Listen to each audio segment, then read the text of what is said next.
কাঁচা টমেটো দিয়ে শোল মাছের রসা। এইভাবে শোল মাছ রান্না করলে বেশ মজাদার হয়। আপনারা যদি কখনো এভাবে রান্না করে না থাকেন, বাসায় একবার হলেও ট্রাই করে দেখবেন। শোল মাছের এই রসা করার জন্য প্রথমে আমি এখানে কিছু শোল মাছ নিয়েছি। মাছগুলোকে আগে থেকেই কেটে বেছে ধুয়ে একদমই পরিষ্কার করে নিয়েছি। এগুলোতে একটু পিচ্ছিল ভাব থাকে, অবশ্যই মাছগুলোকে লবণ দিয়ে একবার কষলিয়ে ধুয়ে নেবেন।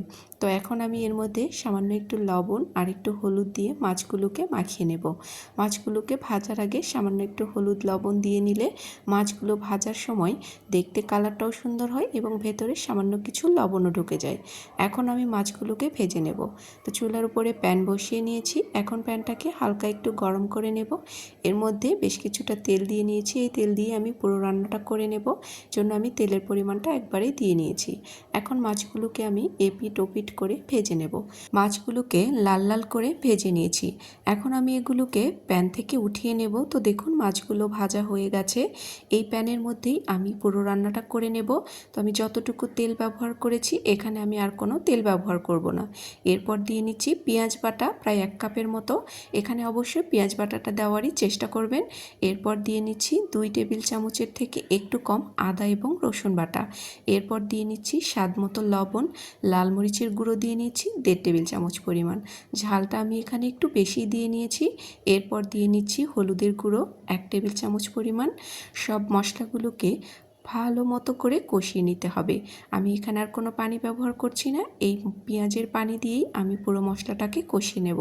তো যতক্ষণ পানিটা শুকিয়ে না যাচ্ছে ততক্ষণ পর্যন্ত মশলাটাকে কষিয়ে নিতে হবে, যতক্ষণ না সাইড থেকে তেল উঠে আসছে। তো তেল উঠে এসেছে, এই পর্যায়ে অল্প কিছুটা পানি দিয়ে নিচ্ছি। তো আমি এই পর্যায়ে এই অল্প পানি দিয়ে মশলার সাথে মাছগুলোকে আরও 2 থেকে 3 মিনিটের মতো নাড়াচাড়া করে এগুলোকে একটু কষিয়ে নেব। শোল মাছের ভেতরে এই মশলাটা ঢোকার জন্য এইভাবে রান্না করে দেখবেন, অনেক বেশি ভালো লাগে।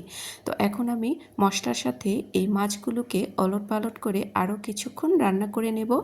তো দেখুন যতক্ষণ না পানি শুকিয়ে যাচ্ছে ততক্ষণ পর্যন্ত আমি এই মশলার মধ্যে মাছগুলোকে নাড়াচাড়া করে নেব।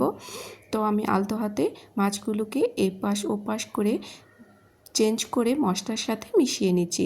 তো পানিটা একদমই শুকিয়ে গেছে। এই পর্যায়ে আমি ঝোলের জন্য দিয়ে নিচ্ছি আরও কিছুটা পানি। তো দিয়ে নিয়েছি। এখন দিয়ে নেব কেটে রাখা টুকরো করা টমেটো। টমেটোটা অবশ্যই লাস্টের দিকে দেওয়ার চেষ্টা করবেন, তাহলে টমেটোটা কিছুটা আস্ত থাকবে, আবার কিছুটা গলে যাবে। যেহেতু এটা টমেটো দিয়ে রসা, সেজন্য টমেটোটা লাস্টের দিকে দিলেই এটার স্বাদটা পাবেন। তো এখন আমি ঢাকনা দিয়ে নিয়েছি। তো দেখুন পানিটা শুকিয়ে গেছে, তৈরি হয়ে গেছে মজাদার শোলের রসা। এভাবে আপনারাও তৈরি করে দেখবেন, গরম গরম ভাতের সাথে এটা খেতে বেশ ভালো লাগে। তো আজকের রেসিপিটি আপনাদের কাছে কেমন লেগেছে? যদি ভালো লেগে থাকে লাইক কমেন্টস করে যেতে ভুলবেন না। এই পর্যন্তই, সবাই ভালো থাকবেন। আপনাদের সাথে আবারও দেখা হবে নতুন কোনো সহজ রেসিপিতে। আল্লাহ হাফেজ, আসসালামু আলাইকুম।